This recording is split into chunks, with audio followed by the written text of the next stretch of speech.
The sound of a fork hitting a plate irritates Minjun. He sits alone at a table by the window. Outside, the gray city. He's been waiting for 20 minutes. His father, Mr. Park, is late for their weekly breakfast again. Another important deal. Again, matters come before his son. Minjun looks at his phone. No calls, no messages. He feels the familiar heaviness in his chest, that feeling of emptiness and anger. He orders another espresso. There are already 2 empty water glasses on the table. The waitress comes again. She has golden hair pulled back into a ponytail, large, dark eyes. She places a small cup in front of him. Steam rises from the black coffee. "Anything else?" she asks. Her voice is calm. "No," Minjun snaps, not even looking at her. He looks at the entrance to the cafe. Another 10 minutes pass. His phone finally rings. It's his father's secretary. The voice on the line is polite and cold. "Mr. Park is sorry, but he has an emergency meeting in Hong Kong via video link. He won't be able to make it. He'll reschedule breakfast for next week." Minjun doesn't answer. He simply throws the phone on the table. Everything inside him boils. That old, familiar rage. His face turns stony. He feels everyone in this cafe looking at him with pity. A rich boy abandoned again. He hates that look. He stands up abruptly. The chair creaks on the floor. He wants to leave. Now. He turns around without looking back. His hand brushes the edge of the table. He doesn't notice the coffee cup. The cup flies into the air. It flips over. Hot black coffee splashes out in a wide arc. The waitress just passed by with a tray full of empty plates. The hot liquid splashed right onto her white shirt, on her neck, on her skin. A quiet, muffled cry is heard, more from shock than pain. The tray crashes to the floor. The plates shatter. White shards fan out across the stone tiles. The sound is deafening in the quiet cafe. Minjun freezes. He turns and sees her. The girl recoils, her eyes wide in surprise. A red spot from the burn is already appearing on her fair skin. Dark coffee stains are spreading across the fabric of her shirt. She presses her hand to her neck. Her lips are trembling. The cafe falls completely silent. Everyone is watching. Everyone is frozen. The sound of breaking dishes still hangs in the air. Minjun's first thought was irritation. This too. Another problem. Another scene. He didn't want this. But now everyone was watching. He had to leave. Fast. He reaches into the pocket of his expensive suit. He pulls out a thick wad of cash. He doesn't even check how much is in there. He tears off a few bills. He's about to throw them on the table to cover the damage and leave. But he feels someone's gaze on his back, cold and heavy, as if someone is looking straight at the back of his head. Minjun turns around slowly. Directly behind him, half a meter away, stands a man. The man silently watched the entire scene. Minjun didn't see him, didn't hear him. He was like a shadow. The man is young, about 30, but he exudes a strange confidence that belies his years. His white, almost platinum hair is short and perfectly styled. His face is calm and high cheekboned. His skin is very fair. He is dressed in a perfectly fitting, wrinkle-free dark gray suit. The man doesn't move. He stands perfectly straight. Minjun lowers his eyes. A puddle of hot coffee spreads on the floor, next to the stranger's most polished black shoes.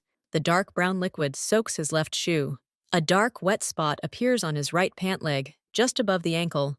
A few drops have also landed on the bottom of his perfect jacket. There is a dog standing next to the man.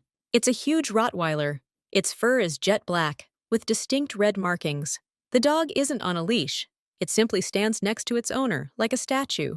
Its powerful head is lowered. Its dark eyes aren't looking at the waitress or the broken plates. They're looking straight at Minjun. The dog doesn't growl. It doesn't show its teeth. It simply stares. But there's so much calm strength in that gaze that a chill runs down Minjun's spine.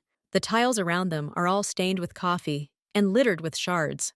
The man and his dog stand in the very center of this mess, and that makes them seem even more unreal. The coffee machine hissing in the kitchen. You can hear someone far away at the table carefully setting down a glass. The white-haired man slowly lowers his head. He examines his dirty shoes, then the stain on his trousers. Then he raises his hand and looks at the drops of coffee on the sleeve of his jacket. He does it without fuss. No expression on his face. No anger, no surprise. Just cold, attentive study. Then he looks up. His gaze meets Minjun's. The man's eyes are light, gray. Cold, like a winter morning. There's no emotion in them. No question. Only a quiet, bottomless interest. As if he's examining not a person, but a rare insect under glass. Minjun can't look away. His mouth is dry. He wants to say something, apologize to this man, order him out of the way, but the words stick in his throat. Under that gaze, all his arrogance, all his anger drains away. All that remains is a vague, unpleasant sense of danger. The waitress is the first to break the silence. She forgets her pain. She sees what has happened. Her eyes dart from the stranger's stained suit to his icy face, then to the enormous dog. Her face turns even paler. She realizes the situation is much worse than just a burn and broken dishes. The dog, Typhoon, turns his head slightly toward his owner, Aziz, as if checking for a command. But there is no command. The man simply watches. I'm sorry. The waitress's voice is quiet, trembling.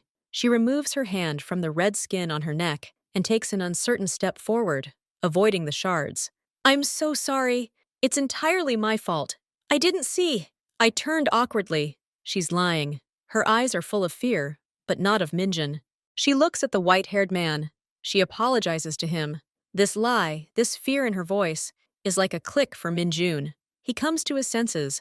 What is he doing? Standing there, afraid of some weirdo with a dog? He is Minjun Park, the son of that very same Mr. Park. Self-esteem, pride, anger, all of it returns to him in a wave. His face becomes haughty again. He looks at the girl with disdain, at her wet, dirty shirt, at her frightened face. Stop whining, he says sharply in Korean. His voice rings loudly in the silence. Here, take that away. He unclenches his fingers. Several bills he was holding fall to the floor. They descend slowly, one of them landing right in a puddle of coffee. He doesn't even look at how much he's given away. He turns to the exit. He's just going to walk past this white-haired man. His mind is already making plans. Call a driver, go to the club, forget this terrible day. He takes a step. He doesn't have time to do the second one.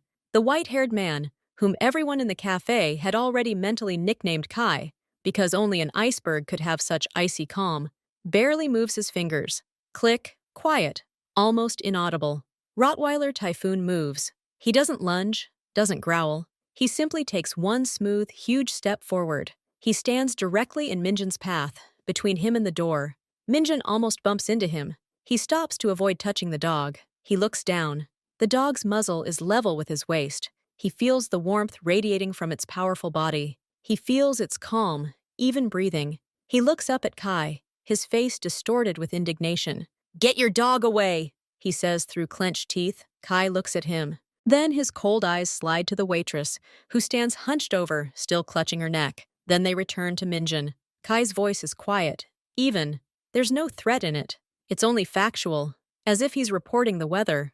You will help her, Kai says in perfect, unaccented Korean. Minjun blinks. He doesn't understand. What? You spilled hot coffee on her. You broke the dishes. You made a mess, Kai says, listing the facts. You'll help her. You'll clean it up. Then you'll take her to the doctor. And you'll pay for everything. Minjun can't believe his ears. He snorts. Are you crazy? I've already paid for everything. He glances at the money on the floor. And cleaning is her job. Kai doesn't answer. He just stares. Typhoon the dog doesn't move. She stands like a rock. Kai makes another quiet but very clear gesture with his hand. From the far corner of the room, from a table where two inconspicuous men in simple clothes were sitting, one of them rises. He approaches and stands silently behind Kai, waiting. This isn't about money, Kai finally says, and for the first time a slight icy edge appears in his voice. This is about order. You've broken the order. You'll fix it. Minjun feels every eye in the cafe glued to him. Humiliation clenches in his throat. He tries to find angry words, but they melt under the gaze of gray eyes and the silent presence of the huge dog. I'll call my father, he finally says, and even he can hear how childish it sounds. Something like the shadow of a smile appears on Kai's lips, but it's not a kind smile. Call, he says calmly. Mr. Park knows how to find me. In the meantime, he nods his head toward the waitress and the broken dishes. Work awaits. The waitress, Chase, tries to protest, shaking her head in fear. No, please don't. I'll do it myself.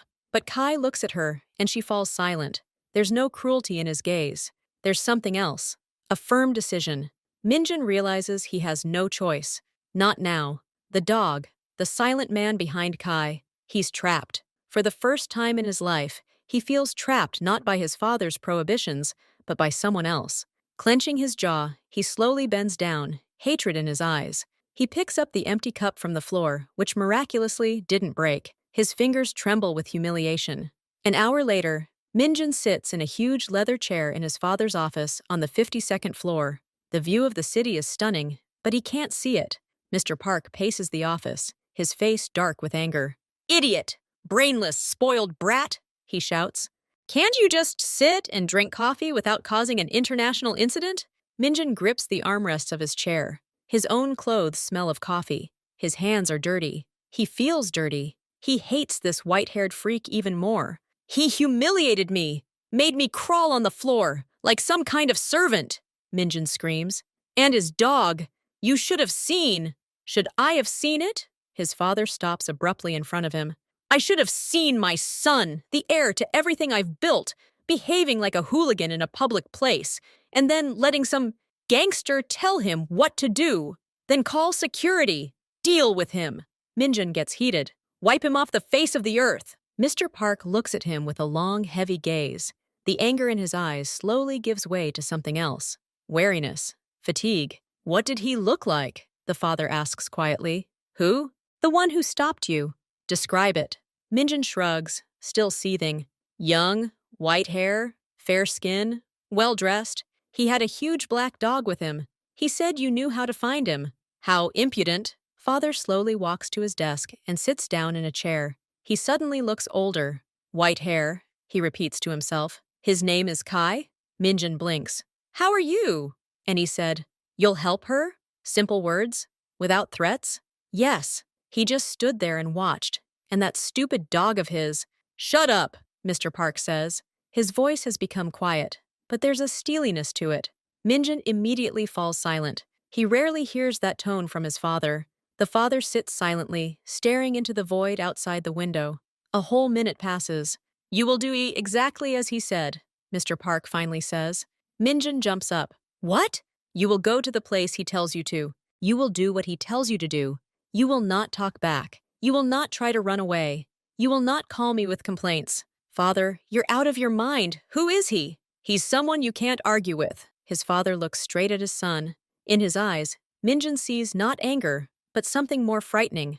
Caution. Almost fear. "This isn't a game, Minjun. This isn't one of your club arguments. If Kai says you have to do it, then you have to do it. For your own safety. For everything." "But why? What did he do to you?" Mr. Park looks away. "It's none of your business. Those are old stories. Just remember, listen to him. Keep quiet. And I hope this ends soon." That evening, a black, unmarked SUV pulls up in front of a nondescript three-story building in an old industrial district. On the ground floor is a billiards room. A neon sign flickers a dim blue. Minjun was dropped off at the back entrance. One of Kai's silent men was in the car with him. He simply opened the door and gestured for, "Get out." Minjun steps inside. He finds himself in a narrow, concrete-walled hallway. The air smells of stale tobacco, beer, and cleaning solution. The dull thud of balls can be heard from behind the door. He's led up the stairs to the second floor. The hallway here is just as dreary. The man stops in front of the first door, takes out a key, and opens it. "Here," he says, and steps aside. Minjun comes in. This isn't his penthouse with its panoramic windows, designer furniture, and smart home system. It's a 3 by 4 meter room. The walls are painted a dirty beige. They're bare. The floor is old-fashioned linoleum. In the corner stands a narrow iron bed with a thin mattress and a single plain gray pillow. Next to it stands a simple wooden chair. Opposite the bed stands a small old table. On the table sits a plastic jug of water and a glass. No TV, no mini-fridge, no wardrobe. His suitcase with his things sits on the floor next to the bed. Even the toilet, as the silent man explained, is at the end of the hall. Shared. The room has one window, small and dirty. It looks out onto the blank wall of the neighboring building. Minjun stands in the middle of this cage. He can't breathe. This is some kind of nightmare. His father gave him to this bandit? And now he has to live here? He hears footsteps in the hallway. Kai appears in the doorway. He's already swapped his stained suit for simple black trousers and a dark shirt. He looks even more casual and therefore even more dangerous. Typhoon is gone. Kai looks around the room, then looks at Minjun. "Is it convenient?" he asks. There is no mockery in his voice. There is only business interest. Minjun doesn't answer. He just looks at him, full of hatred. Be ready at 7 tomorrow morning, Kai says. Wear something you don't mind getting dirty. You'll be helping in the kitchen at the cafe where it all happened. He turns to leave. Why? Minjun blurts out, his voice hoarse. Why are you doing all this? To humiliate me? To get ransom from my father? Kai stops. He turns and looks at him again. In his light eyes, Minjun again sees that same cold, analytical interest. Ransom? Kai says the word as if it's unfamiliar. No, your father already owes me. Old debts. He pauses. I'm doing this because in my world there are rules. You broke the rule of respect. You think money gives you the right to everything. Here, in my world, that's not true. Here, actions matter, consequences, and debts. Debts are always paid. He looks at Minjun as if checking if he understands. You'll be here until you understand the difference between price and value. Or until you break, Kai shrugs. The outcome will be interesting either way. And he leaves, closing the door behind him.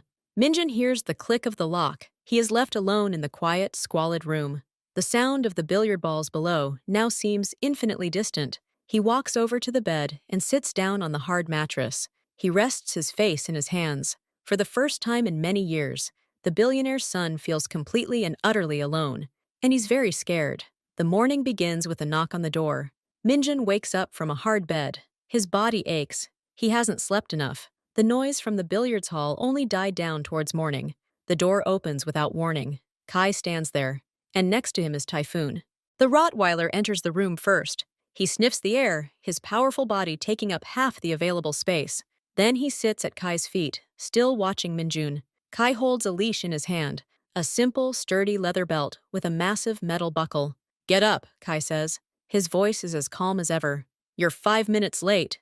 Minjun gets out of bed. He's wearing the same wrinkled, expensive pants and shirt he fell asleep in. He looks at the dog, then at Kai. What does he want here?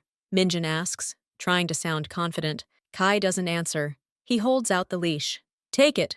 Minjun slowly reaches out. His fingers touch the cool leather of the leash. Kai releases him. He's your responsibility now, says Kai. Feeding, watering, walking. Morning, lunch, and evening. He goes only with you. Minjun looks at the leash in his hand, then at the dog. Typhoon raises his head and looks straight at him. His dark eyes are calm and appraising. I don't know how to handle dogs, Minjun says. His voice is thick with pure terror. This isn't just an inconvenience. This is a huge, living, powerful creature. It could kill him. You'll learn, Kai answers shortly.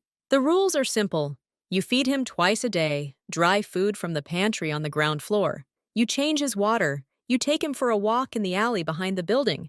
3 times a day. If he does something wrong, it's your fault. If he gets sick, it's your fault. If he runs away, Kai pauses. He won't run away. He's smarter than you. Minjun grips the leash so tightly that his knuckles turn white. What if he bites me? Kai looks at Typhoon, then back at Minjun. Something like mild disdain appears on his face. He won't bite you, unless you do something really stupid. But if you do, then that's how it's meant to be. And he leaves, leaving Minjun alone with the Rottweiler. Minjun stands and looks at the dog. Typhoon looks at him. A minute passes, then another. The dog sighs like a human and lies down on the floor, resting his head on his paws. He closes his eyes as if to say, do what you want. I'm resting. Minjun slowly lowers himself into the chair, the leash still clenched in his hand. He's trapped with an animal that weighs almost as much as he does. This is a whole new level of nightmare. That afternoon, before the second walk, Kai comes to check on the progress. He finds Minjun in the storage room on the ground floor. Minjun is struggling to open a large bag of dog food. He pours the kibble into a metal bowl, careful not to spill it. Typhoon sits nearby and waits patiently. He already ate this morning, Kai says, watching from the side. Don't overfeed him. He shouldn't get fat. Minjun nods without looking at him. He places the bowl on the floor. Typhoon approaches, sniffs, and begins eating calmly, without greed. After eating, go for a walk, Kai reminds. 20 minutes, no less. He comes closer to look at the bowl of water. He adjusts it with his foot, setting it down more level. At that moment, Minjun notices his hands. Kai has beautiful, well-groomed hands, but on his left hand, on the outside of his forearm, there's a scar. It's long, old, and whitish. It stretches from the wrist almost to the elbow. It's not rough or jagged. It looks smooth and thin, as if from a very sharp blade, but it's clearly deep. The scar indicates a serious injury many years ago. Kai notices his gaze. He doesn't hide his hand. He simply lowers it. Leash, he says. For a walk. Minjun silently takes the leash from the table.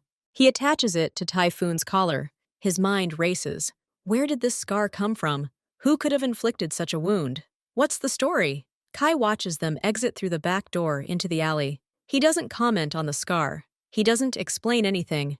But this old scar on this perfectly controlled man makes Kai seem a little more real to Minjun.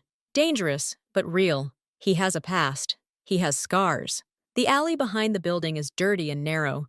Dumpsters line the streets. The walls are covered in old paint and graffiti. Typhoon walks calmly alongside, not tugging at its leash.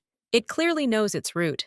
Minjun simply follows him, lost in his thoughts. He thinks about his father, about his past life. He feels abandoned, betrayed. Typhoon suddenly stops. He pricks up his ears and looks toward the exit from the alley, onto a small street. Minjun is watching too. There, near a small electronics store, are two people. One is the silent man who brought him here. The other is an elderly Korean man in glasses, presumably the store owner. The silent man says something. His face is calm. He doesn't shout. He doesn't make any threatening gestures. He simply speaks, standing very close to the old man. The old man listens. His face is pale. He nods. He nods many times, very quickly. Then he takes the keys from his pocket, opens the shop door with trembling hands, and disappears inside. The silent man waits.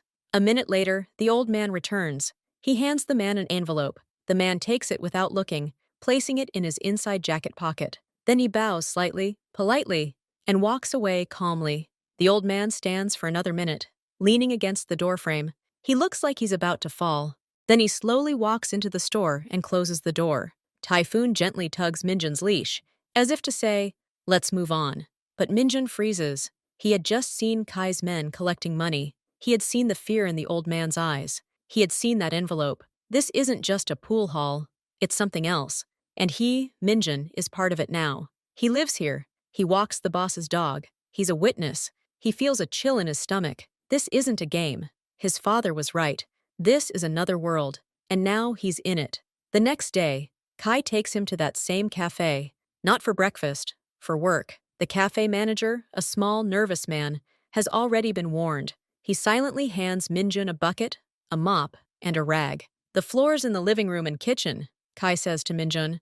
"Then the dishes. Then the windows. Clean. No streaks." Minjun looks at the bucket. It's old, plastic, and scratched. The water in it is cold and soapy. "I don't know how to wash floors," he says, and it's true.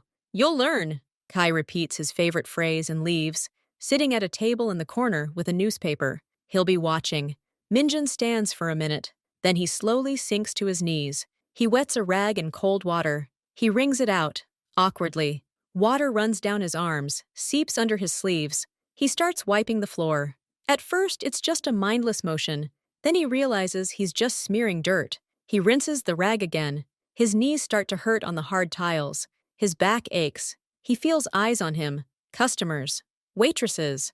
The cook watches from the kitchen door. Everyone is looking at the billionaire's son, who is crawling on the floor with a rag. And then he sees her. Chase. She comes out of the kitchen with a tray. She's already wearing a clean shirt. A small bandage is visible on her neck. She stops and looks at it. Their eyes meet. Malice in her eyes. No pleasure, not even pity. There's surprise. And some strange understanding. As if she sees something familiar. She quickly looks away and goes to serve the table. Minjun felt his face burn. This was worse than Kai's anger. Worse than fear of the dog. This was the look of the one he had hurt. And there was no hatred in that look. There was something more unbearable. Quiet observation. He lowers his head again and rubs furiously at the same spot on the floor until it begins to shine. Working at the cafe lasts 12 hours. By the end of the day, Minjun's muscles ache. His hands shake from the constant strain. He scrubbed the floors, washed a mountain of dishes, and wiped down all the tables and chairs. Kai finally nods. Enough! They return to the billiards hall late at night. Minjun goes straight into his room. He wants nothing more than to collapse on his bed. But first, Typhoon needs to be walked. He does it mechanically, almost sleeping as he walks. The dog seems to understand his distress and is quiet. When he returns, Chase is sitting on the stairs leading to the second floor. He stops, surprised. What is she doing here? Thermos mugs in her hands. She hands one to him. Tea, she says quietly, with honey, for the muscles. Minjun slowly takes the mug. It's warm. He doesn't know what to say. Thank you feels wrong. Sorry, he can't say it. He just nods. He notices her hands as she pushes her hair back from her forehead. There are bruises on her fingers, on her knuckles. Small, but obvious. Dark purple and yellow spots. Your hands, he says without thinking. She quickly hides them, tucking them into the pockets of her simple hoodie. It's nothing. I fell awkwardly. I was carrying a tray, she says quickly. Too quickly. I have to go. I have the night shift. She gets up and quickly goes downstairs towards the kitchen. Minjun stands with a warm mug in his hands. He watches her go. These bruises. They don't look like bruises from a fall. They're even, symmetrical, as if from compression, as if someone squeezed her hands really hard. He goes up to his room and drinks tea. It's sweet and warming, the first warm, good feeling in many days, but the images that remain in his head are a frightened old man with an envelope and the bruises on Chase's arms.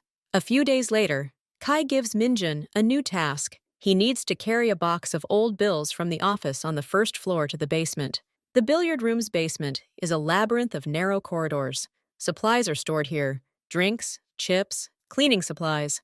The air smells damp and dusty. Minjun walks along, carrying a box. He takes a wrong turn. He finds himself in a corridor that ends in a dead end. There's a single door in the dead end. It's metal, old, painted dark green. The door has a serious modern lock, not like the other doors. He's about to turn around, but suddenly he hears voices. They're coming from behind that door. The voices are quiet, muffled. There are two of them. One is low, calm. It is Kai's voice. The other is higher pitched, tense, unfamiliar. Minjun can't make out the words, but the tone speaks volumes. The unfamiliar voice sounds worried, even frightened. Kai's voice is even, as always, but there's a harshness to it. Then the sound of a chair being pushed back, steps. Minjun freezes. If he's found here, eavesdropping, he backs away quickly, as quietly as he can, still carrying the box. He turns the corner and presses himself against the wall. His heart is pounding. He hears the metal door open. He hears footsteps. Two sets of footsteps walking down the hallway in the opposite direction. When the sounds fade, Minjun peers out cautiously. The hallway is empty. The green door is closed again. What kind of room is this? Why such locks? Who was that second man? Minjun quickly carries the box to its destination and returns upstairs. He has more questions than answers. That same evening, getting ready for bed, Minjun suddenly remembers. The ring. His father has an antique family signet ring. Mr. Park almost never takes it off. But that day, at the cafe, his father had an important meeting. He took off the ring and accidentally left it in the ashtray on the table. Minjun, leaving after the argument, instinctively stuffed it into his pants pocket. He wanted to return it later, and then the coffee thing happened. They took him to his father. They changed his clothes. Those pants. Where did they go? He hasn't seen that ring anywhere since then. He searches his small room. Nothing. He asks the silent man who brought his things. He shrugs. Didn't see it. The ring disappeared. Minjun's thoughts begin to race. Chase? She was there when he was cleaning the floors. Maybe she found it. Or one of Kai's men. Maybe they searched his things. Or maybe Kai did it himself to have more leverage over his father. The ring is very valuable, and it is important to my father. Minjun feels panic. If his father finds out he's lost the family heirloom, and if it ends up with Kai, what then? He can't tell anyone. He can't ask Kai. He has to find him himself. But how? He suspects everyone now. Everyone in this building. The next day, Minjun is back at the cafe. He's washing the windows from the outside. It's humiliating. Passers-by point at him. Chase goes out the back door for a smoke break. She stands nearby, smoking, looking away. Then she suddenly turns to him, her face serious. Minjun, she says quietly, are you going back to Kai's gym after your shift? He nods, not understanding. She glances around quickly, then takes a plain white envelope out of her apron pocket. It's sealed. Give this to Kai. Personally, to no one else, and don't look inside. Just pass it on. She thrusts the envelope into his hand. Her fingers are cold. Minjun looks at the envelope. It's not thick, There's something flat inside, maybe paper or a photograph. What is this? He asks. Just give it to me, she repeats, her voice pleading. Please. And don't say you took it from me. Say you found it on the stairs or something. Please. She looks at him with wide eyes. There's fear in them, the same fear he saw in the shop owner. Why? He insists. Don't ask. This could help. Everyone. She glances back once more and quickly goes inside, throwing away her cigarette butt. Minjun stands with the envelope in his hand. He feels its weight. What should he do? Give it to Kai? Lie about where it's from? Or open it and look? He remembers the bruises on her arms. He remembers her frightened eyes. It's a double game. Chase is hiding something, and she's drawing him into it. He tucks the envelope into the inside pocket of his work jacket. His heart starts beating faster again. He's back in the middle of something he doesn't understand. That evening, returning to the billiards room, Minjun looks for Kai. He's not in his usual places. The envelope is burning in his pocket. He decides to take Typhoon for a walk first. He goes down the alley with the dog. It's almost dark there. The streetlight is flickering. One of Kai's men emerges from the shadows, the one with the always sulky face and the scar on his cheek. His name is Dokyo. He's clearly disliked Minjun since day one. Hey, puppy, Dokyo says, coming too close. He smells of alcohol. Walking the boss's dog? Thinking you're important? Minjun tries to pass by. I need to go. Dokyo blocks his way. Don't rush, let's talk. How's Daddy? Does he miss his boy? Or has he forgotten already? Minjun says through clenched teeth. Dokyo laughs. He reaches out and roughly grabs Minjun by the jacket. Who are you to give me orders? You're just wiping up dirt here. You're nobody. At this moment, something unexpected happens. Typhoon, who had been standing silently nearby this entire time, suddenly lets out a low, muffled growl. It's not loud, but it fills the entire alley with vibration. Dokyo freezes. He turns his head towards the dog. Typhoon steps forward. He stands between Minjun and Dokyo. His body is tense. His head is lowered. His gaze is fixed on Dokyo's hand, which is still holding Minjun's jacket. The growling doesn't stop. It's a continuous warning sound. Dokyo slowly lets go of his jacket. His face changes. The rudeness disappears, replaced by caution, even fear. Hey Typhoon, it's me, he says quietly to the dog. But Typhoon doesn't look away. He stands his ground, protecting Minjun. Kai emerges from the door. He heard the growl. He looks around at the scene.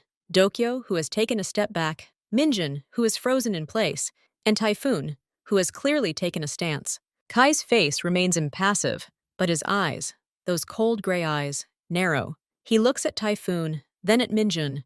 There's a deep, sincere surprise in his gaze. Dokyo, inside, Kai says quietly. His voice cuts the air like a blade. Dokyo, without saying a word, quickly passes by them and disappears through the door. Kai approaches. He looks at Typhoon. The dog finally stops growling.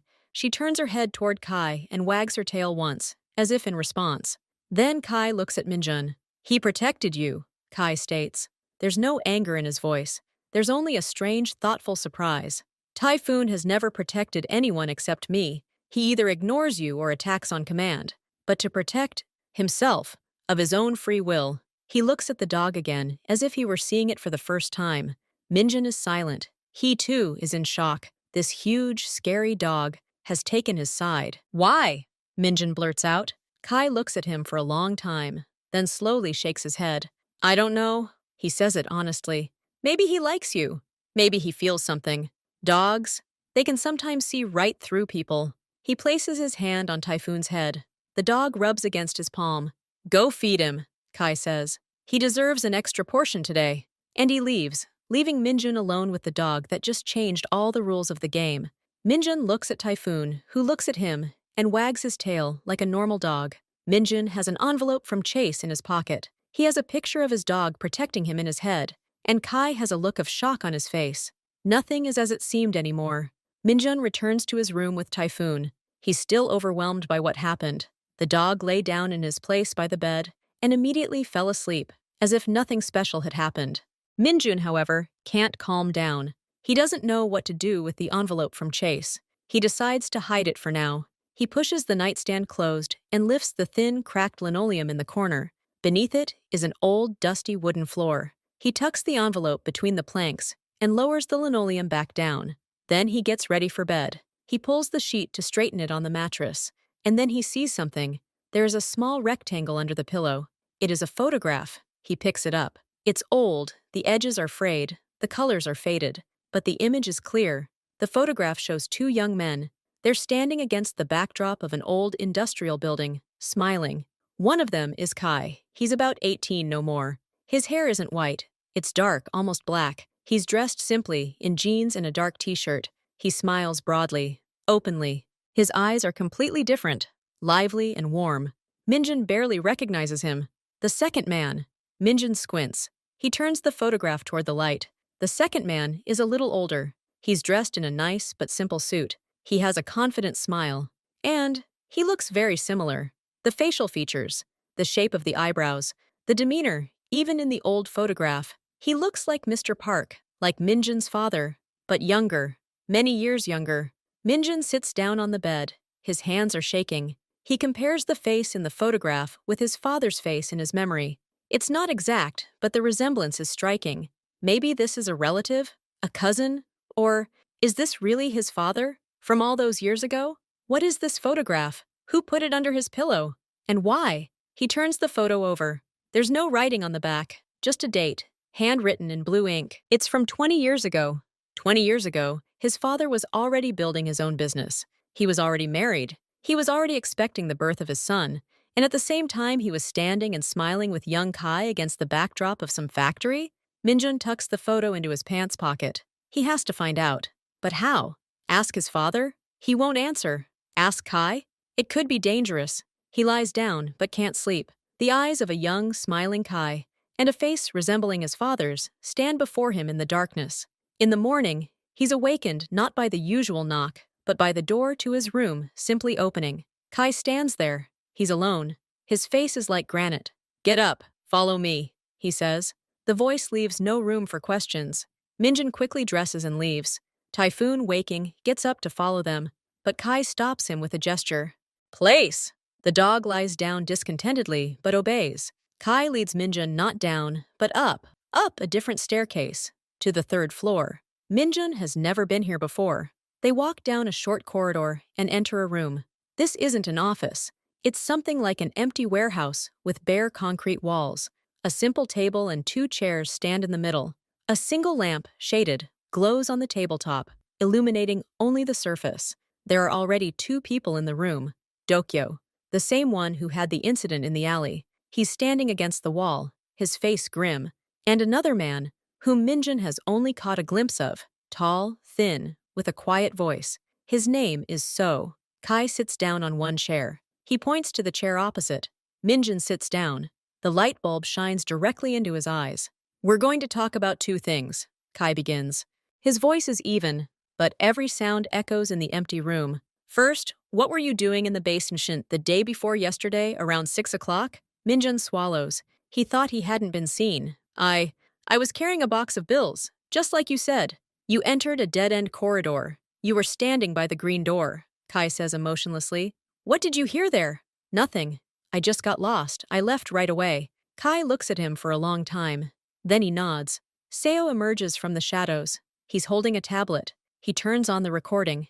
It's a security camera feed, black and white, but clear.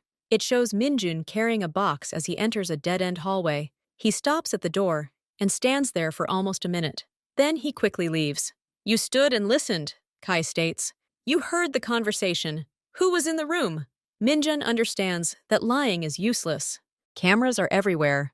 I heard voices, yours, and someone else's. A stranger. I didn't see who it was. What did you discuss?" "I didn't make out the words, just the tone. The second man. He sounded scared." Kai nods as if this is the expected answer. He leans back in his chair. "The second question," he says. "Your father's ring. Where is it?" Minjun feels his breath catch in his throat. How did he know? I don't know.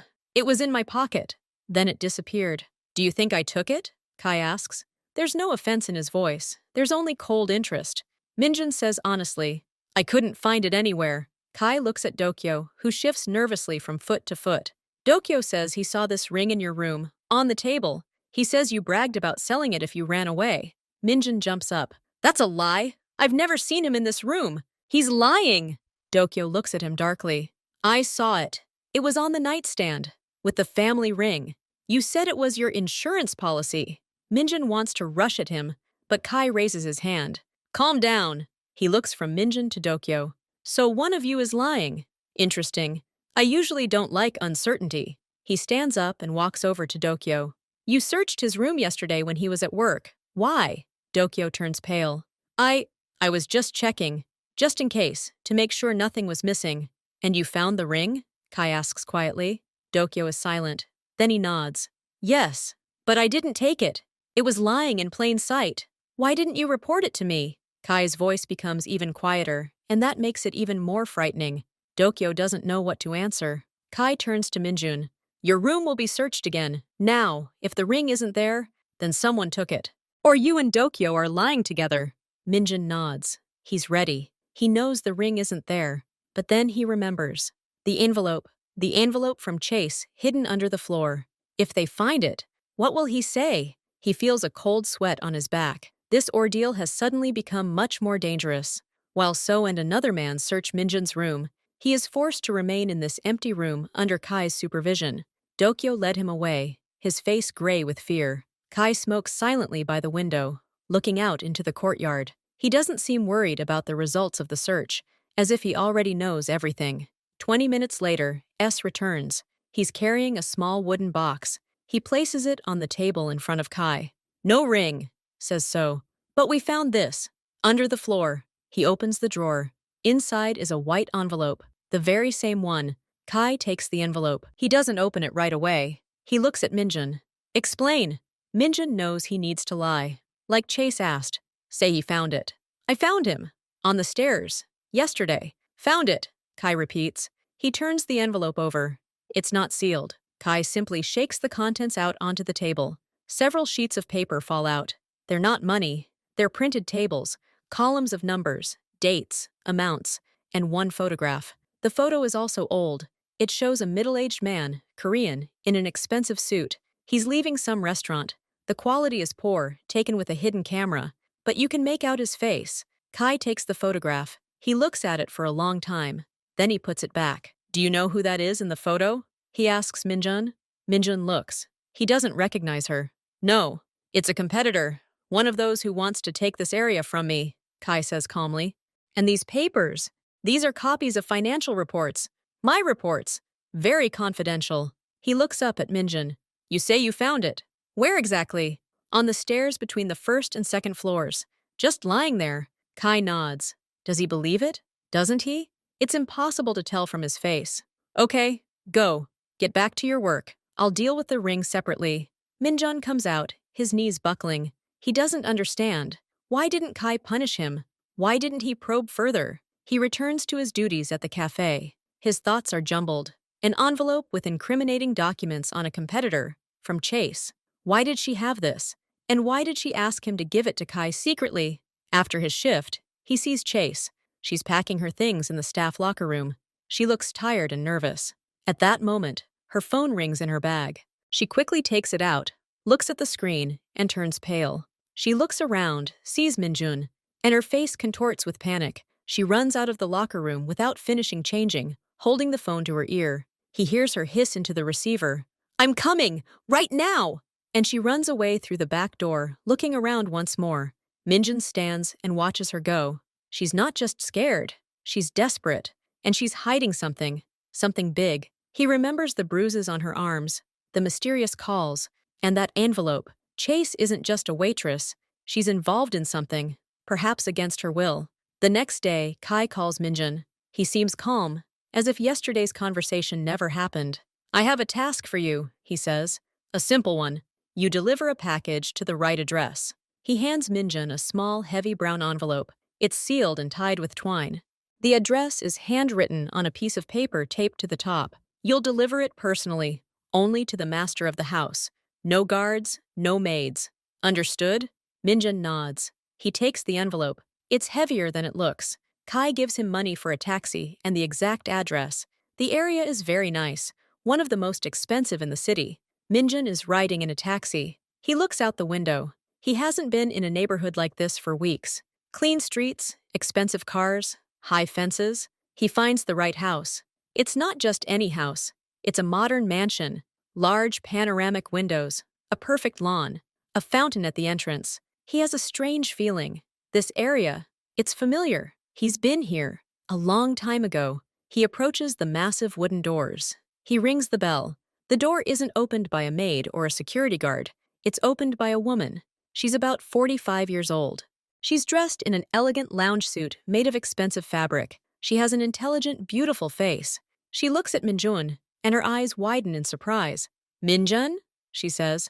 Mr. Park's son? Minjun freezes. He knows this woman. He's seen her at social events with his father. This is Mrs. Lee, the wife of a very influential banker, a family friend.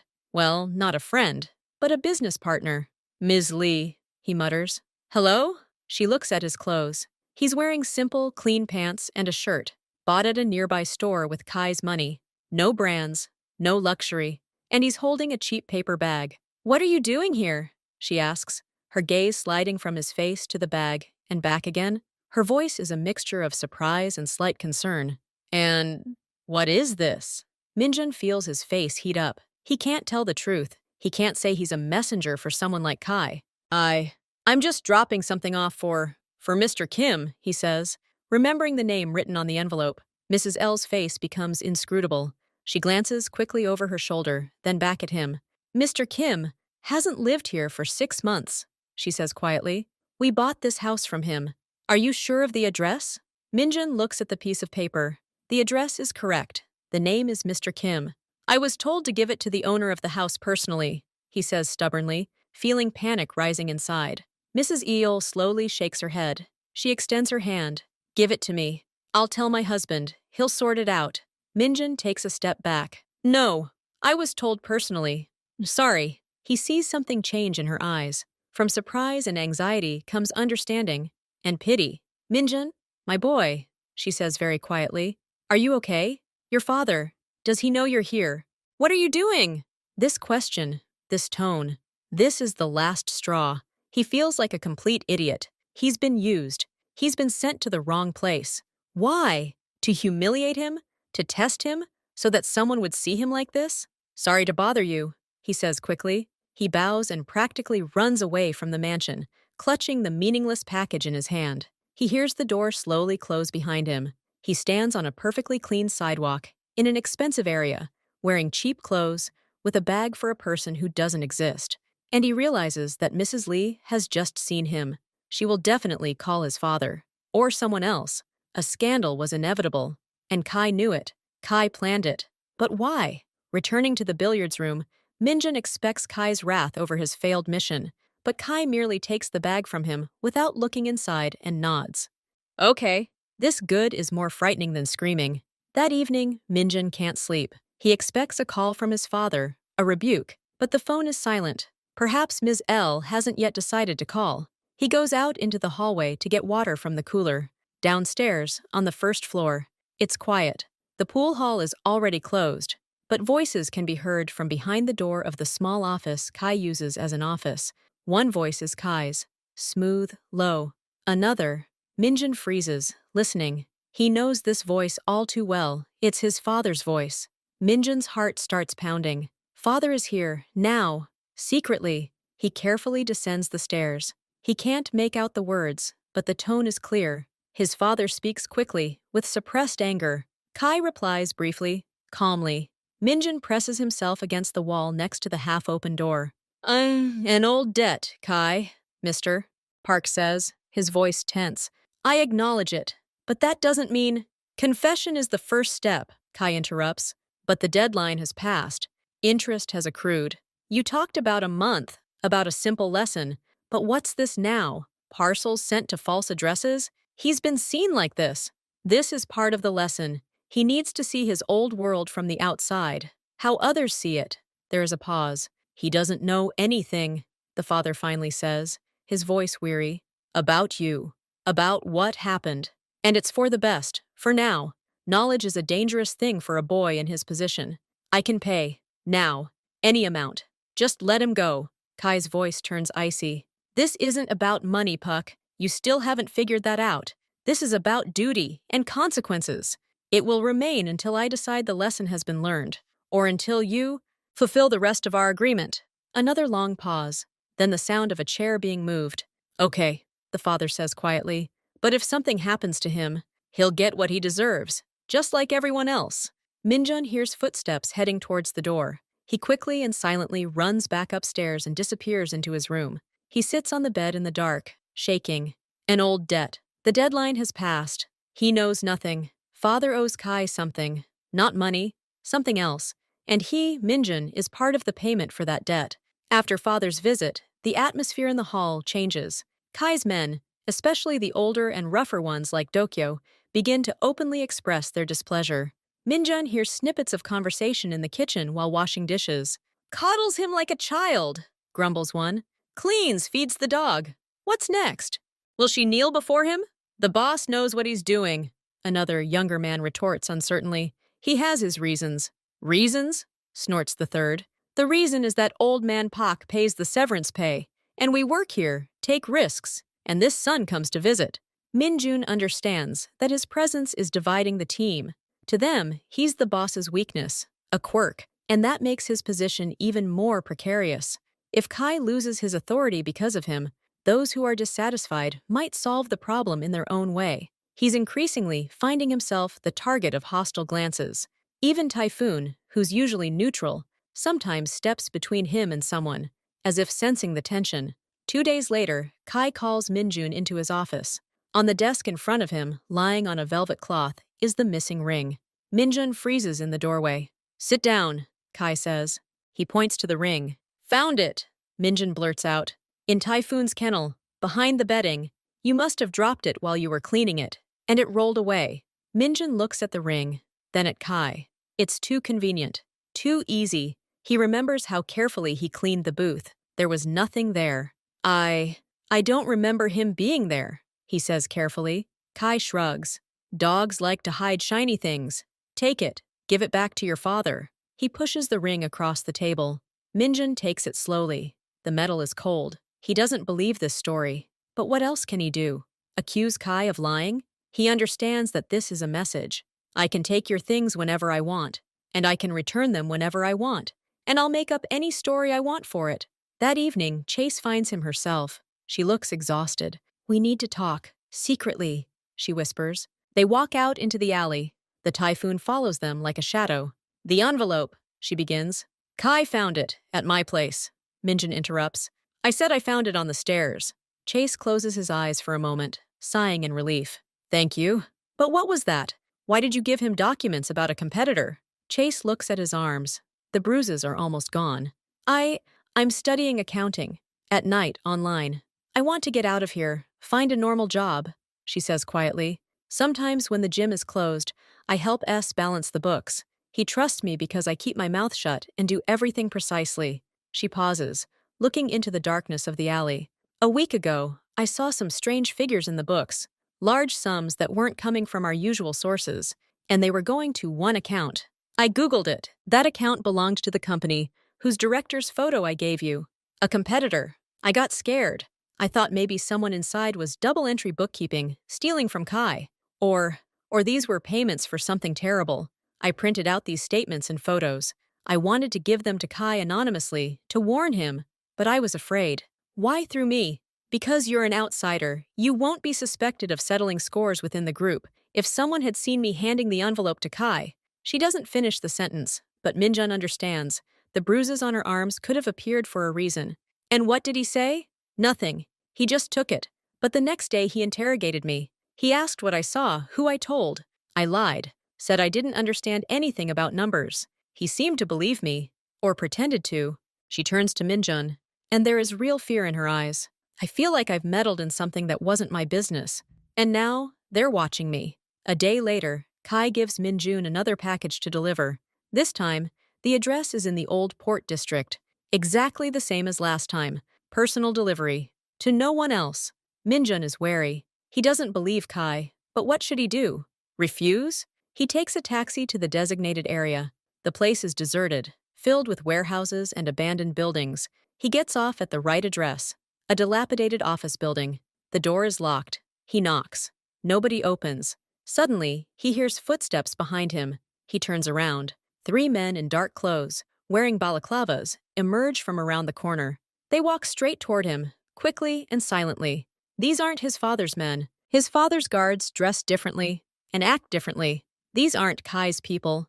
Kai wouldn't have conducted such a rude inspection. Minjin retreats to the door, but it's locked. He only has a bag in his hand. One of the men steps forward. He doesn't say anything. He simply extends his hand, demanding the bag. Minjin freezes. Give it up? Not give it up? He suddenly understands. This attack isn't on him, it's on the package. Kai knew they'd try to intercept him. He used Minjin as bait, or as a courier he wouldn't mind losing. The man takes an impatient step forward. At that moment, a black van emerges from behind the neighboring warehouse. The door swings open. Two people jump out. It's So and another of Kai's men. They're holding not weapons, but heavy flashlight-like batons. The masked attackers are caught off guard. A short, brutal fight ensues. The blows are muffled and swift. So and his partner work silently and effectively. Within a minute, the three attackers are lying on the ground, immobilized. Seo approaches Minjun, who is pressed against the wall. He takes the bag from him. Come back, Esther says curtly. Take the taxi that's waiting around the corner. Don't turn anywhere. Minjun nods, unable to speak. He runs to the taxi, his hands shaking. Kaya had used him again. And once again, he, Minjun, was just a bargaining chip, a pawn in a game whose rules he didn't know.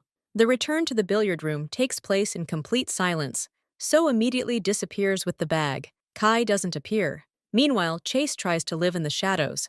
She works at the cafe, returning to her small room above the dining room, where a couple of other employees live. She tries not to make eye contact with anyone, especially Minjun, but the tension around her is palpable. 2 days after the story with the package, she simply disappears. At first, no one notices. She doesn't show up for her morning shift at the cafe. The manager calls, but her phone is turned off. She's not in her room. Her things are still there, including her bag with her accounting textbooks.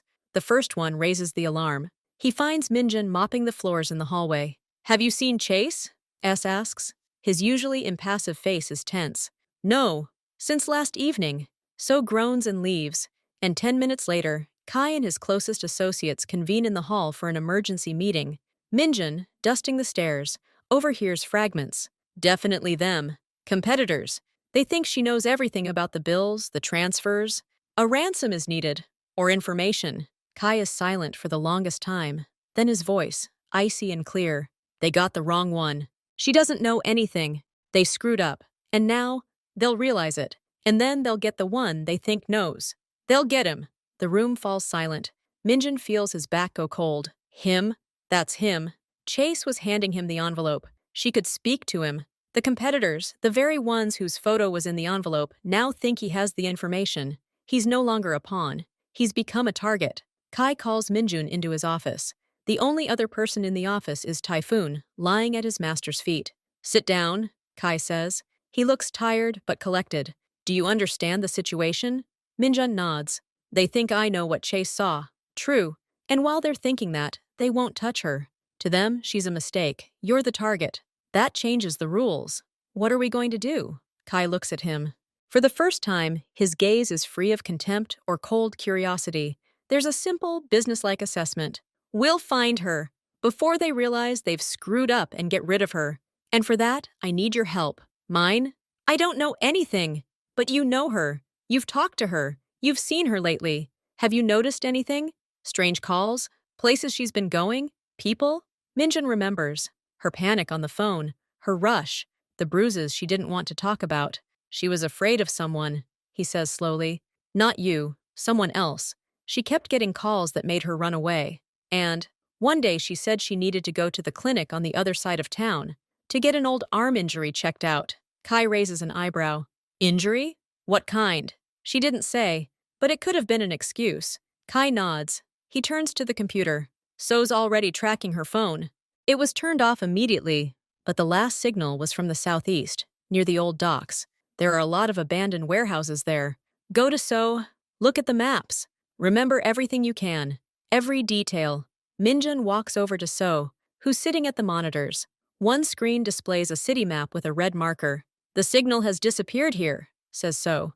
It's a vast area. Minjun looks at the map. It's just another neighborhood, but something clicks in his memory. the clinic where she went. He remembers how she once dropped a piece of paper with an address on it when she took out her phone. He picked it up and handed it to her. "Do you have a pen?" he asks. Seo hands it to him. Minjun closes his eyes, trying to remember. The piece of paper wasn't the address of a clinic. It was the number of a warehouse and a pier. He'd seen numbers like that when his father took him to the shipyard as a child. He draws on a piece of paper. Warehouse 17, Pier 3. The area is roughly the same. "It could be nothing," he says, but she held that piece of paper as if it were something important, so immediately starts typing, searching for information on this number. A minute later, he finds it. The warehouse belongs to a shell company connected to a rival gang. Kai, who had come up from behind, puts his hand on Minjun's shoulder. Heavy, firm. "Good work," he says.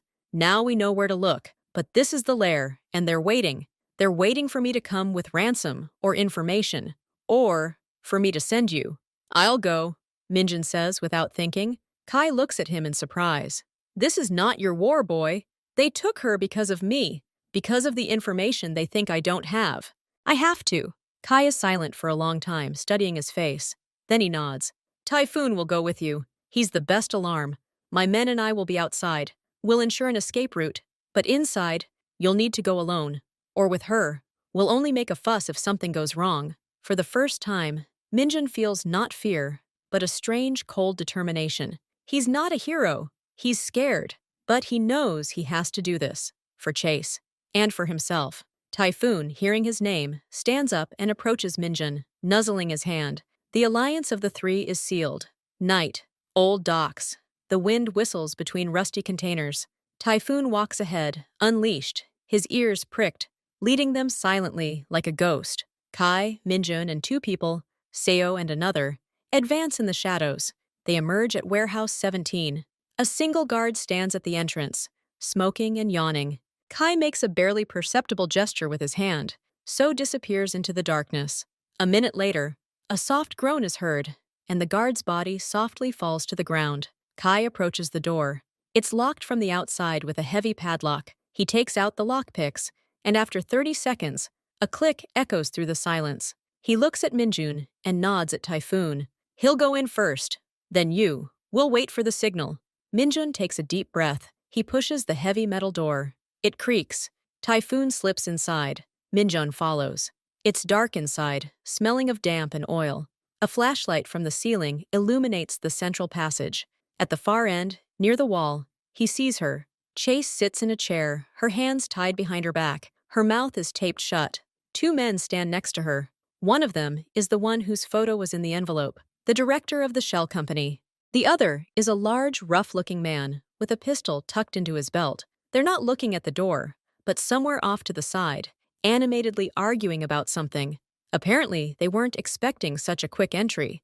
Typhoon presses himself against the shadow, his growl a mere vibration in his chest. Minjun gestures with his hand.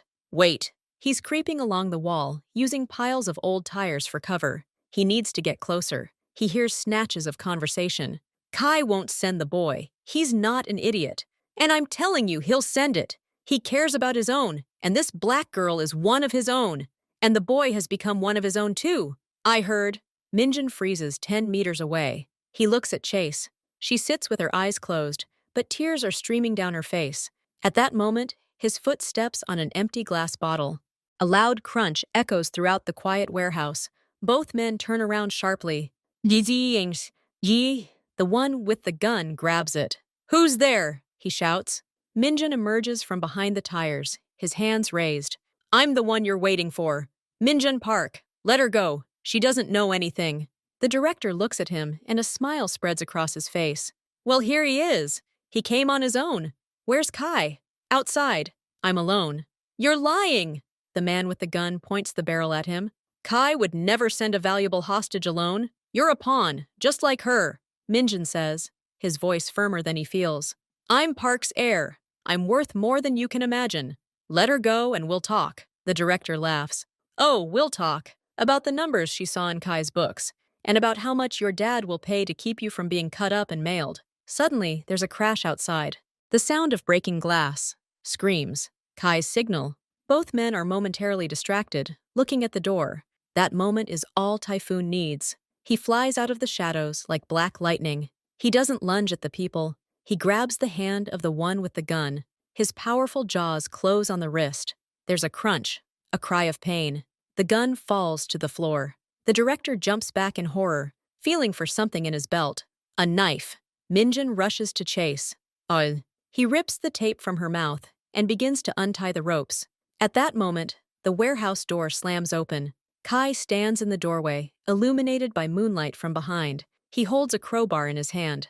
The director, seeing him, turns white. He grabs Chase by the shoulder, pulls her close, and brings the knife to her throat. "Stop, that's it, and call the dog off, or I'll kill it." Typhoon, hearing Kai's command, "Stand down," lets go of the guard's crippled hand and retreats, growling. Kai freezes. His gaze moves from the director to Chase, to Minjun, who is frozen mid-step. "Let her go, Yoon," Kai says. His voice is calm, but there's steel in it.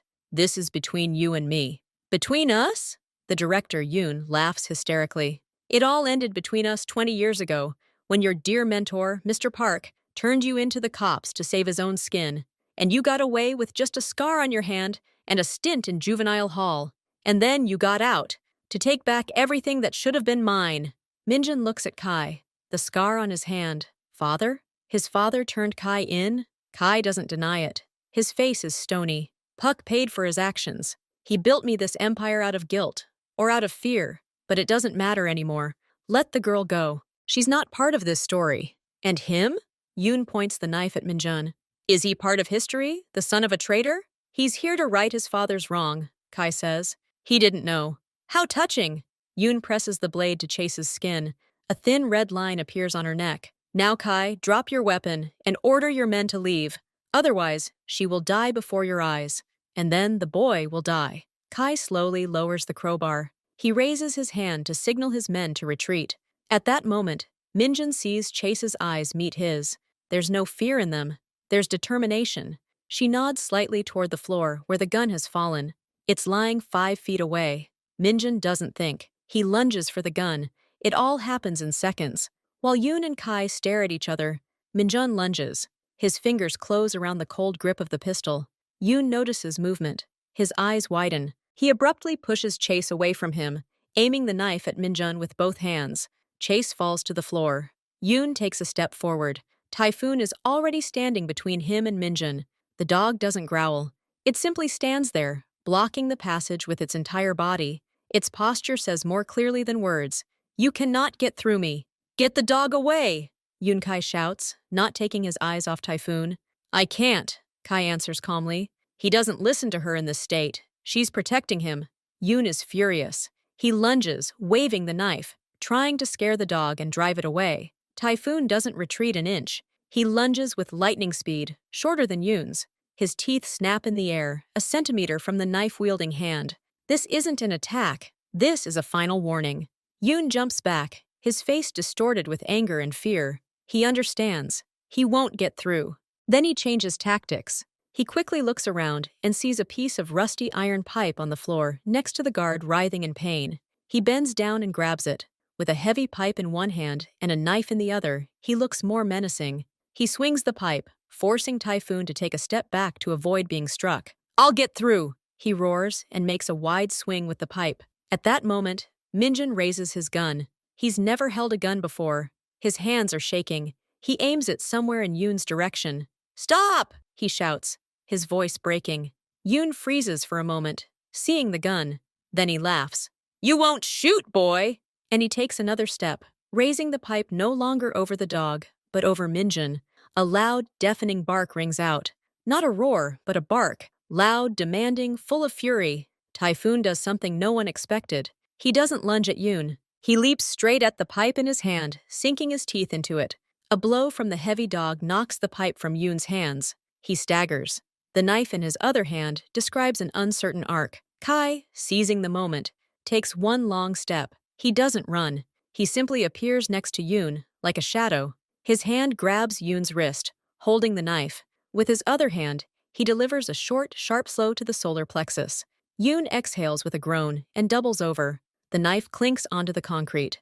Typhoon, releasing the pipe, immediately sat down next to the disarmed Yoon, his muzzle a centimeter from the man's face. A low growl filled the warehouse again. It's all over. So, and Kai's other men rush inside. They quickly neutralize the guard and lift Yoon. Minjin slowly lowers the gun. He looks at his trembling hands, then at Typhoon. The dog, sensing the threat has passed, approaches him and nuzzles his hand, demanding praise. Minjin kneels and hugs the Rottweiler's powerful neck, burying his face in its fur. He saved him. Not Kai, not his people. This huge, loyal dog. Chase is already on her feet, freed from the ropes. She's clutching her shoulder, which still has red marks on it, but she's alive. Kai approaches Yoon, who is being held by his men under the arms. Old debts, Yoon, Kai says quietly. Closed. You tried to harm the innocent. This is not our old war anymore. This is something more. You lost. Yoon, still choking with pain, spits at his feet. Park's son. He'll still go back to Daddy, to his world, and you'll stay here, with the ghosts. Kai doesn't answer. He turns away and walks over to Minjin and Chase. It's cold and windy on the roof of the billiard hall. The sky in the east is just beginning to lighten, turning peach and lilac. 3 people look out at the waking city. Chase is wrapped in a thick blanket, a gift from Kai. Minjin stands nearby, his hands tucked into the pockets of his simple jacket. Kai leans on the parapet, his white hair swaying in the wind. Typhoon lies at his feet, watching the pigeons. The silence is broken by a black sedan that stops below at the entrance. Mr. Park gets out. He is alone. He looks up, searching for his son. He's waiting, Kai says without turning around. Minjin nods. I know. You can leave now. You've done everything, more than you should have. Your father's debt. I consider it paid. You're free. Minjin looks at the city. He looks at his father, a small figure below. A month ago, he would have run there without looking back, to his old life, to his things, to his boredom and anger. But now he's a different man. His hands know what it's like to scrub floors. His back remembers the weight of boxes. He knows the taste of simple tea after a long day, and the value of a quiet, thank you. He saw the fear in Chase's eyes, and the loyalty in the eyes of the dog, who could have killed him, but protected him. What about her? Minjin asks, nodding at Chase. Chase looks at Kai. I need to leave. Further. There are too many memories here. I want to finish school. Find a real job. In another city. Kai nods slowly. I have contacts in Seoul. A good accounting firm. They'll take on an intern as long as I vouch for them. I'll pay for the tuition. It's compensation. Chase nods silently, her eyes filled with gratitude and sadness. And you? Minjin turns to Kai.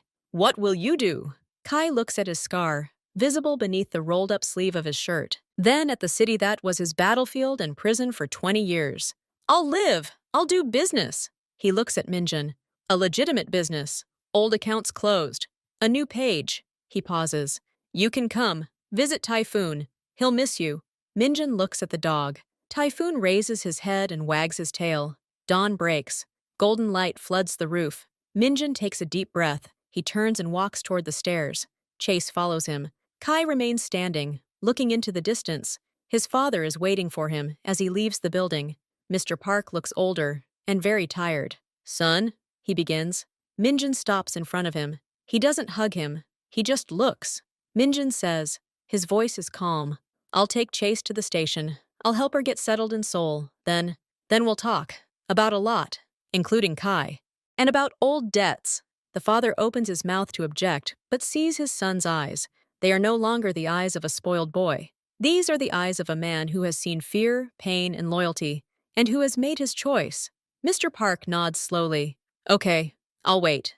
Minjin nods in response. He turns to say goodbye to Kai, but he's still on the roof, silhouetted against the rising sun. Chase silently places his bag in the trunk of a waiting taxi. She gets in.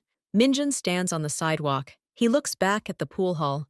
At his second-story window, he feels something big and heavy ending, and something new, unknown, and frightening beginning. He gets into the taxi next to Chase. The door closes. The car starts moving and disappears into the morning traffic flow. On the roof, Kai lights a cigarette. Typhoon rests her head on his leg, looking in the direction the taxi disappeared. Dawn gave way to morning. A new day began. Each of them had their own path and their own new rules.